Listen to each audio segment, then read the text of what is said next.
अप्सरा अद्रिका और महर्षि देवव्रत की कथा।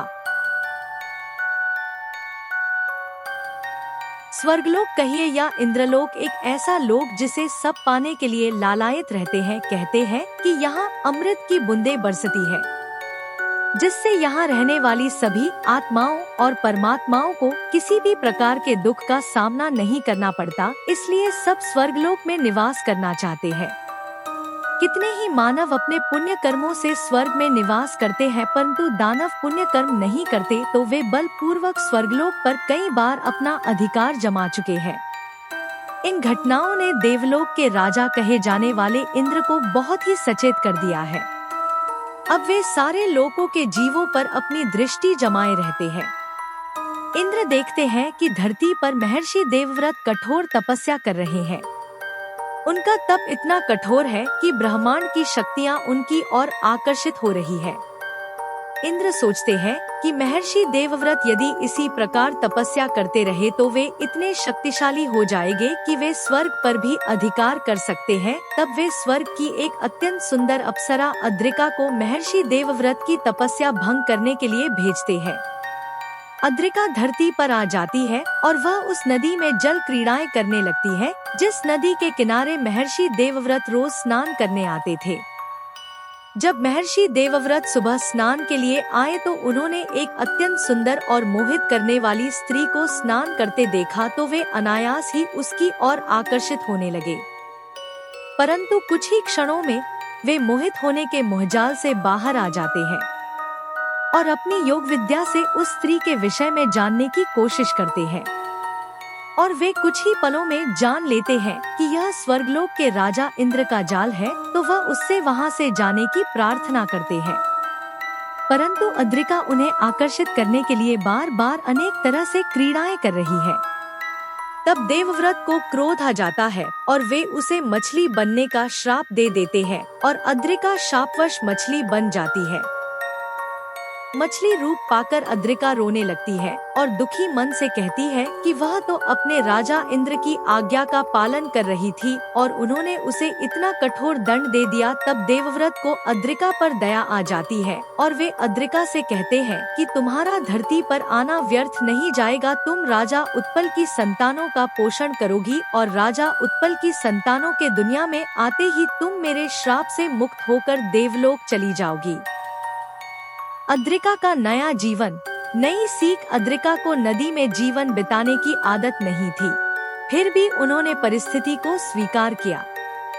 उन्होंने जल के प्रवाह के साथ बहना सीखा, खतरों से बचना सीखा और इस नए संसार में भी संतोष खोजना शुरू किया। उन्होंने महसूस किया कि जब हम जीवन में कठिनाई का सामना करते हैं तो हमें अपने हालात से भागने की बजाय उसे स्वीकार कर उससे सीखना चाहिए। समय बीतता गया। एक दिन राजा उत्पल संतान प्राप्ति यज्ञ करने के लिए अपनी रानी के साथ नदी के किनारे आए।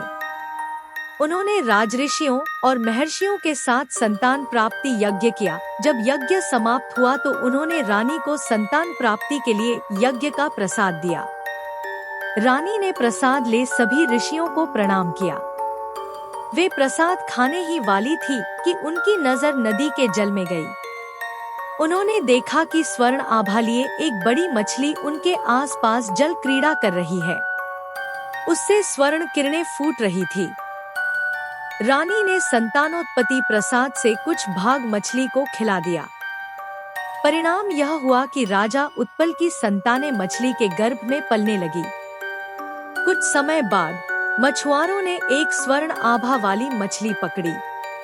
उन्होंने विचार किया कि यदि यह मछली राजा उत्पल को भेंट की जाए तो राजा उन्हें अच्छे उपहार देंगे।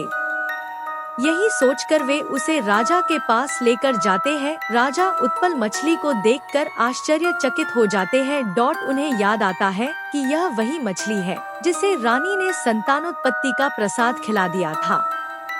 राजा मछली का पेट चीरने की आज्ञा देते हैं। पेट चीरते ही देखते हैं कि उसमें दो दिव्य बालक हैं, जिनमें एक लड़की और दूसरा लड़का है। राजा उन दिव्य बच्चों को पाकर बहुत खुश होते हैं। तभी स्वर्ण आभा वाली मछली भी एक सुंदर अप्सरा में बदल जाती है और वह राजा को बताती है कि वह अद्रिका है। महर्षि देवव्रत के शाप से वह मछली बन गई और कहती है कि ये दोनों बच्चे उनके यज्ञ का फल है जो प्रसाद रानी ने उन्हें खिला दिया था, और वह स्वर्गलोक चली जाती है। राजा अपनी संतानों को पाकर बहुत खुश होते हैं और वे मछुआरों को उपहार देते हैं, परंतु मछुआरा राजा से कहता है कि उसे उपहार स्वरूप एक बच्चा दे दे, क्योंकि उसकी कोई संतान नहीं है। संतान न होने के कारण वह और उसकी पत्नी हमेशा दुखी रहते हैं।